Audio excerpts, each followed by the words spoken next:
Assalamualaikum warahmatullahi wabarakatuh.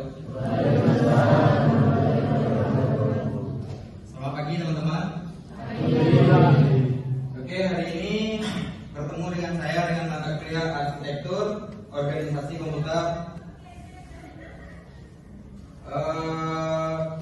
dengan SKS 3 SKS.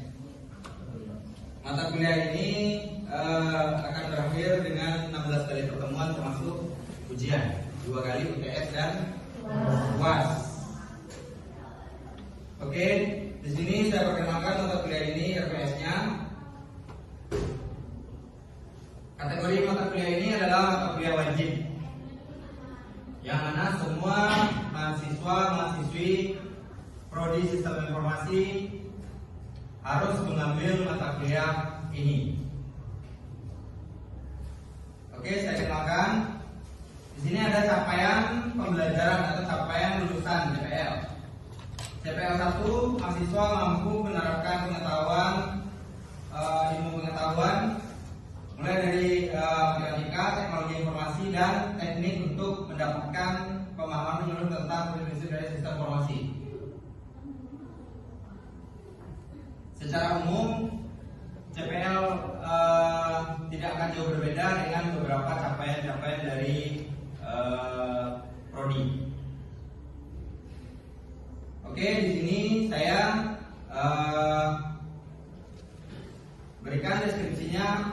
Deskripsi dari mata kuliah ini adalah evolusi komputer, kinerja, fungsi komputer, dan interkoneksi, memory change, teknologi memori internal, memori eksternal, input output, serta dukungan sistem operasi.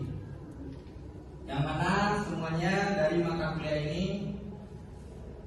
memberikan pembelajaran pengetahuan umum dan khusus terhadap sistem dari organisasi komputer.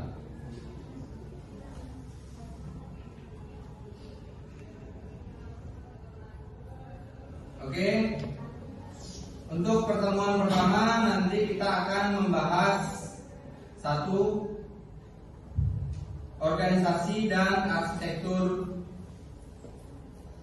komputer. Yang kedua, struktur dan fungsi. Yang ketiga, sejarah singkat komputer. Yang keempat, perancangan kinerja. Yang kelima, operasi. Yang kelima, evolusi arsitektur internal atau X86. Yang keenam, embedded system ARM. Yang ketujuh, penilaian kinerja. Untuk pertemuan kedua nanti kita akan membahas komponen komputer, fungsi komputer, struktur, interkoneksi bus atau PCI. Yang capaiannya mahasiswa memahami fungsi komputer dan interkoneksinya. Yang ketiga, mahasiswa mampu memahami kinerja memory change, yang mana di dalamnya ada ikhtisar sistem, memori komputer, prinsip memory change, elemen design change, organisasi change ARM. Pertemuan 4, mahasiswa memahami teknologi memori internal. 1. Memori utama atau semikonduktor. Yang kedua, koreksi error dari memori. Yang ketiga, organisasi DRAM. Yang kelima, mahasiswa memahami memori eksternal. 1. Disk magnetik jenisnya. Yang kedua, write. Yang ketiga, memori optik. Yang ketiga, tape magnetik. Pada pertemuan ke-6, mahasiswa mampu memahami input dan output. 1. Perangkat eksternal, apa saja yang nanti digunakan sebagai input ataupun output. Yang kedua, modul dari input atau output. Yang ketiga, input output yang sudah terprogram. Yang keempat, interrupt driver I/O. Yang kelima, direct memory access. Yang keenam, saluran I/O. Dan yang ketujuh, antarmuka, eksternal, file dan InfiniBand. Untuk pertemuan ketujuh, memahami dukungan sistem operasi. Yang pertama, ikhtiar sistem operasi. Yang kedua, penjadwalan. Yang ketiga, manajemen memori. Yang keempat, manajemen memori medium. Yang kelima, manajemen memori ARM. 7 pertemuan sebelum UTS, dan pertemuan ke-8 itu kita lakukan UTS. Di setiap pertemuan mungkin nanti ada dari 7 itu kita adakan kuis untuk penambahan tugas atau mengukur seberapa mampu mahasiswa memahami materi sebelum UTS. Setelah UTS kita masuk ke pertemuan ke-9.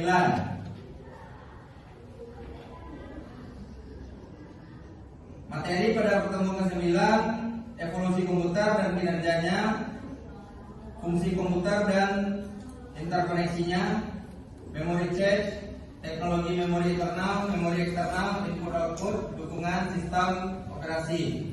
Ini kita ulang review yang pertemuan 1 sampai 7. Kita review seberapa paham dan seberapa benar pada pengisian lembar jawaban tes. Di pertemuan ke-10, mahasiswa mampu memahami aritmatika komputer. 1. Ada ALU. 2. Representasi integer. 3. Aritmatika integer. 4. Representasi floating point. Yang kelima, aritmatika floating point.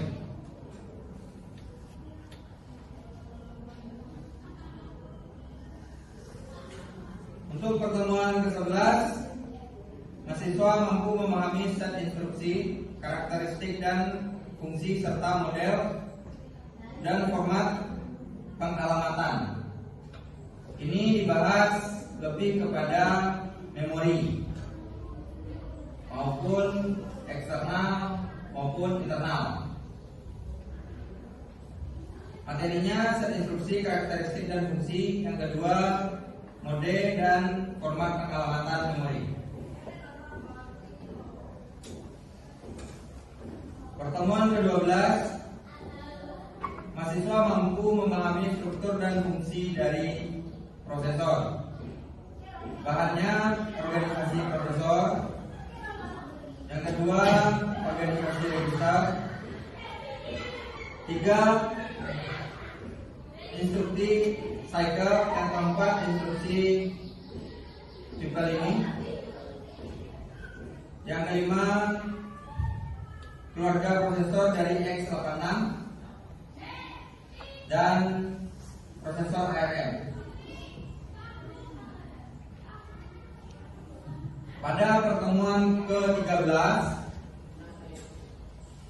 mahasiswa memahami prosedur instruction set komputer atau RISC. Bahannya 1. Karakteristik eksekusi instruksi. Yang kedua, penggunaan file register yang benar yang besar. Yang ketiga, compiler berbasis optimasi register. Yang keempat, arsitektur reduce instruction set. Yang kelima, RISC. Yang keenam, MIPS R400. Yang ketujuh, SPIC. Yang kedelapan, Kontroversi RISC versus CISC. Pertemuan ke-14, memahami instruksi tingkat paralelisme dan prosesor super skala.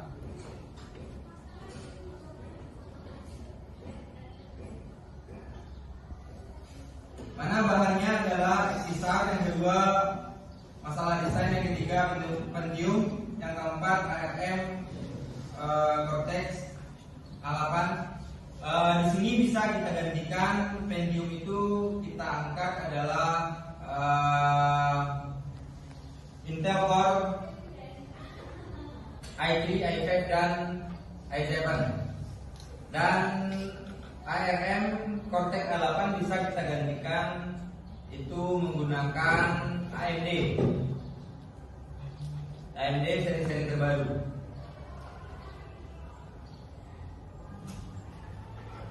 Pertemuan ke-15, memahami operasi unit kontrol, memahami pemrosesan paralel dan komputer multicore. Satu, pemrosesan paralel, yang kedua komputer multicore, yang ketiga aritmatika komputer, yang keempat set instruksi, yang kelima instruksi tingkat paralelisme, yang keenam operasi unit kontrol, yang ketujuh pemrosesan paralel komputer. Dan RPS ini sudah disetujui oleh Bapak Kaprodi kita, Bapak Muhammad Nabiar Sidi, Eskom MPD.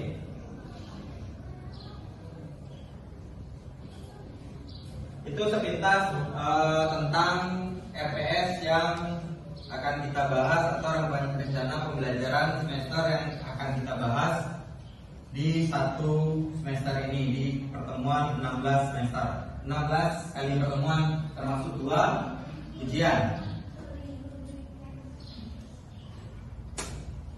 Mungkin banyak hal baru yang teman-teman dengar di sini dan nanti akan kita ketahui pas mulai saat pembelajaran pertemuan 1 sampai pertemuan 16.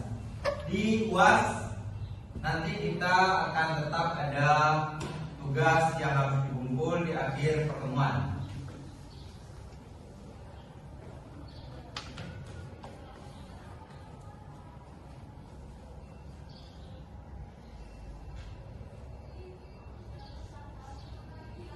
Oke, ini adalah kontrak perkuliahan.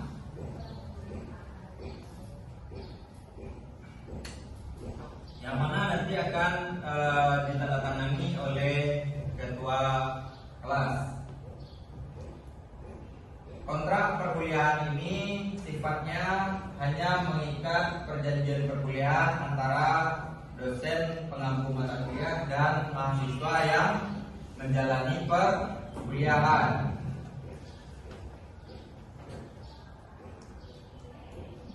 Sebelum kita masuk ke kontrak perkuliahan yang lumayan banyak nanti, di sini saya perkenalkan dulu, nama saya Ali Amran Mkom. Saya dosen tetap Prodi Sistem Informasi Institut Teknologi dan Bisnis Tuban.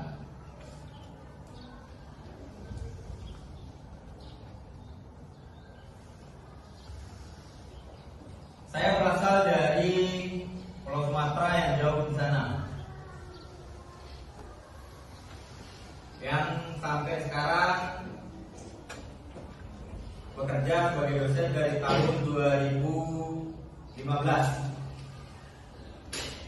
Saya di kampus ITB Tuban berkarir dari tahun 2022 semenjak ITB Tuban didirikan. Saya bergabung di sini pada prodi Sistem Informasi.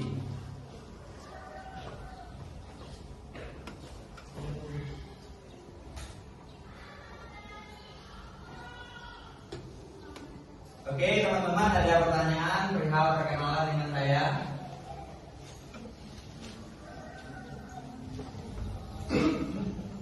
Silakan teman-teman yang mau bertanya sebelum kita masuk ke bagian kontrak perkuliahan. Kalau nggak nanti saya yang nanya. Saya nanya teman-teman satu-satu. Oh enggak, satu-satu saya tanya, saya suruh ke depan ya.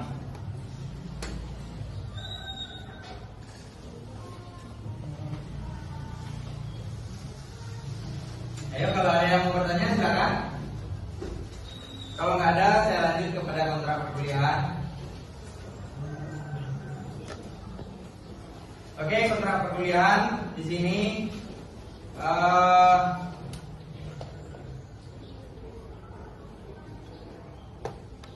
saya sebagai dosen pengampu nama Leabran Enkom dengan mata kuliah Arsitektur dan Organisasi Komputer.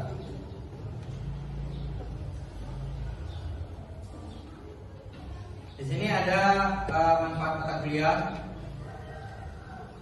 Manfaatnya adalah membantu pengembangan sistem komputer untuk merancang sistem dan dapat berfungsi dengan baik, meningkatkan performa sistem komputer dan mengoptimalkan penggunaan sumber daya terhadap sistem, meningkatkan pengetahuan terhadap ilmu bidang sistem informasi, mulai dari cara kinerja atau cara kerja dari RAM, prosesor, SSD atau HDD atau hard disk, sampai kepada aplikasi input dan output yang digunakan nanti oleh sistem informasi.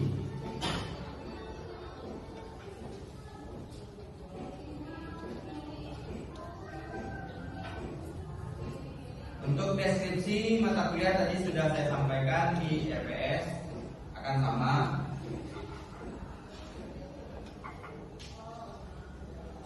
Materi pokok yang akan dipelajari pada mata kuliah ini adalah evolusi komputer dan kinerjanya, fungsi komputer, memori chat, teknologi memori internal, memori eksternal, input output, dukungan dari sistem operasi, aritmatika komputer, set instruksi, karakteristik, dan fungsi serta model dan format. Struktur dan fungsi prosesor, RISCS atau Reduce Instruction Set komputer, instruksi tingkat paralelisme, operasi unit kontrol. Ini materi wajib yang akan kita pelajari selama 16 kali pertemuan. Untuk pertemuan pembelajaran 14 diujiankan. Untuk capaian pembelajaran tadi sudah saya paparkan di RPS. Mungkin tidak perlu saya ulangi lagi pada kontrak perkuliahan. Capaian pembelajaran mata kuliah CPMK-nya adalah evolusi komputer, fungsi komputer, memori chat, teknologi internal, memori eksternal, di mana dari semua poin ini diharapkan mahasiswa mampu memahami fungsi, kinerja, dan bagian dari materi ini. Di dalam perkuliahan satu semester ini nanti ke depan ada indikatornya, yaitu ada absensi, ada tugas atau proyek di sini yang mana dikumpulkan pas satu semester, ada tugas kelompok yang mana nanti dikumpulkan per waktu-waktu yang sudah kita tetapkan setiap perkuliahan, dan di sini ada nilai keaktifan, bagaimana adik-adik semua aktif di dalam perkuliahan selama berlangsung, dan ada ujian tengah semester, ada ujian akhir semester, yang mana semua poin ini nanti dirangkum untuk adik-adik bisa mencapai nilai-nilai yang adik-adik inginkan. Untuk materi tadi sudah saya paparkan pada RPS. perpustakaan yang adik-adik bisa cari nanti boleh.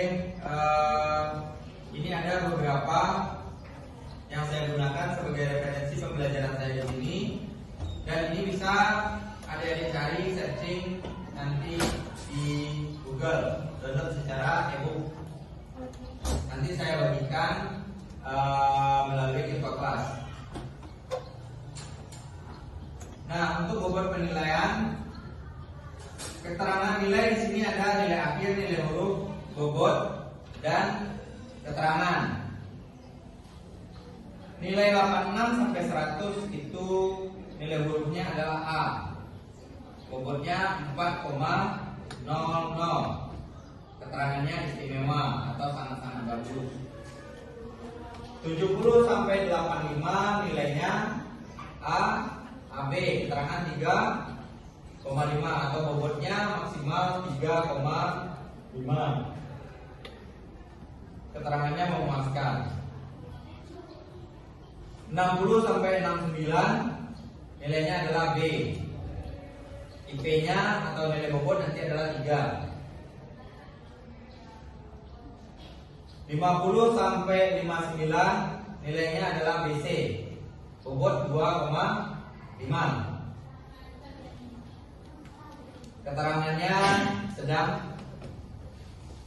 40 sampai 49 dengan bobot 2, keterangan nilai adalah C. 20 sampai 39 keterangan nilainya D dengan nilai bobot 1,00. 0 sampai 19 nilainya E atau gagal.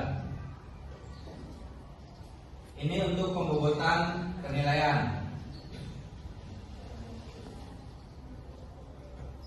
Ini kontrak perkuliahan nanti akan saya serah terimakan dengan ketua kelas. Untuk tanda perkuliahan ini akan kita mulai.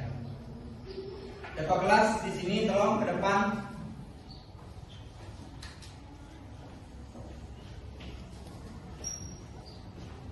Ini kontrak kuliah nanti ditandatangani ya, dan diserahkan lagi sama saya. Oke, semua setuju dengan kontrak perkuliahan ini? Oke, terima kasih. Silakan dulu. Oke, itu bagian dari yang formalnya yang harus kita kerjakan hari ini. Sekarang sebelum saya masuk ke materi perkuliahan yang banyak banget dalam satu semester ini nanti, kita ada baiknya nanti saling kenal dengan teman-teman semua. Teman-teman semua di sini asal dari mana? Tuban semua. Ada yang dari luar kota? Ada? Berapa orang dari luar kota Tuban? Angkat tangan. Yang dari luar kota Tuban angkat tangan. 1, 2, 3, 4, 5, 6, 7, 8, 9 orang. Kenapa masuk ke ITB Tuban? Dari mana informasinya? Informasi ITB Tuban dari semua dapat dari mana? Dari sosial media, Instagram, Facebook. Dari siapa? Kating. Dari influencer. Keren-keren promosi ITB Tuban. Sampai influencer juga memberikan. Oke. Nanti selama satu semester kita akan lebih mengenal lebih jauh siapa kita, siapa saya, siapa mahasiswa, adik-adik semua. Saya harapkan adik-adik di sini selama masa perkuliahan memiliki attitude yang baik, yang bagus, dan kuliah benar-benar pengen kuliah, bukan hanya sekedar kupu-kupu.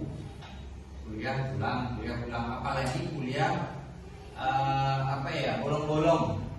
Apa ya namanya di sini bolong-bolong? Sekarang masuk, besok kagak, lusa masuk, 2 minggu lagi kagak.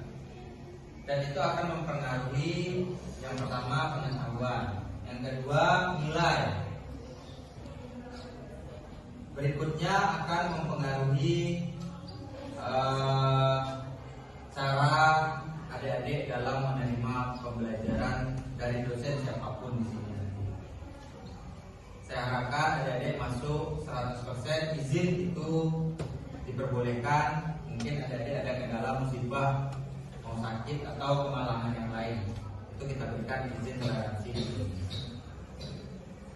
Oke, sepintas itu dari saya. Sekarang saya paparkan materi sedikit untuk pertemuan awal ini. Materi pertama, arsitektur dan organisasi komputer. Bahannya dari William dan Andrew. Silakan nanti di-searching untuk bahan ini secara di Google secara pribadi masing-masing. Kalau butuh bukunya silakan, tapi kalau mau nyatat juga silakan. Materi definisi arsitektur komputer, definisi organisasi komputer, apa itu komputer, struktur dan fungsi komputer, penjelasan evolusi komputer. Definisi komputer adalah organisasi komputer berkaitan dengan unit-unit operasional dan interkoneksinya yang merealisasikan spesifikasi arsitekturalnya.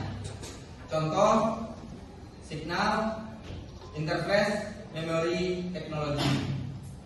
Ini untuk organisasi komputer, dan ini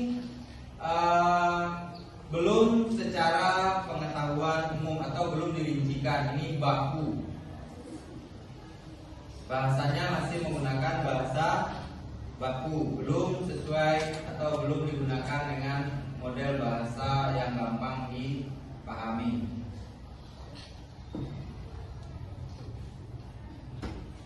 Arsitektur komputer berkaitan dengan atribut-atribut yang mempunyai dampak langsung pada eksekusi logis sebuah program. Misal, set instruksi, jumlah bit yang digunakan untuk penyajian data, mekanisme input dan output, teknik pengalamatan atau addressing teknik.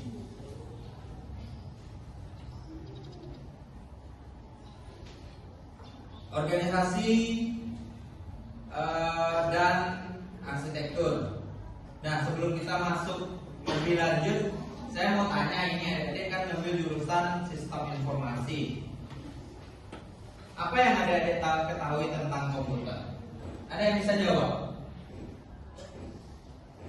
Ketua, silakan. Apa itu komputer? Saya mengetahui komputer itu ada komponen hardware dan software yang digabung, yang dijalankan oleh manusia itu sendiri. Oke, Mas, ayo, apa itu komputer? Kalau menurut saya itu komputer ialah suatu benda yang dibuat untuk mempermudah manusia. Oke, bagus. Mbak, bisa jelaskan komputer? Komputer adalah alat bantu untuk bekerja atau untuk pendidikan. Bagus, boleh. Mbak, bisa jelaskan? Menurut saya komputer itu seperti yang Mas Nia tadi jelaskan, kumpulan dari perangkat keras dan juga perangkat keras dan juga perangkat lunak dari satu terus dua program yang akan membantu manusia sendiri dalam menjalankan pekerjaan itu. Oke, dari beberapa jawaban teman-teman sudah mendekati, atau ada yang bisa, Mas Wahid? Komputer adalah suatu perangkat yang hanya mengenal 0 dan 1 digit. Gunanya untuk memudahkan pekerjaan manusia sehingga dapat menghasilkan hasil yang maksimal. Oke, Mas,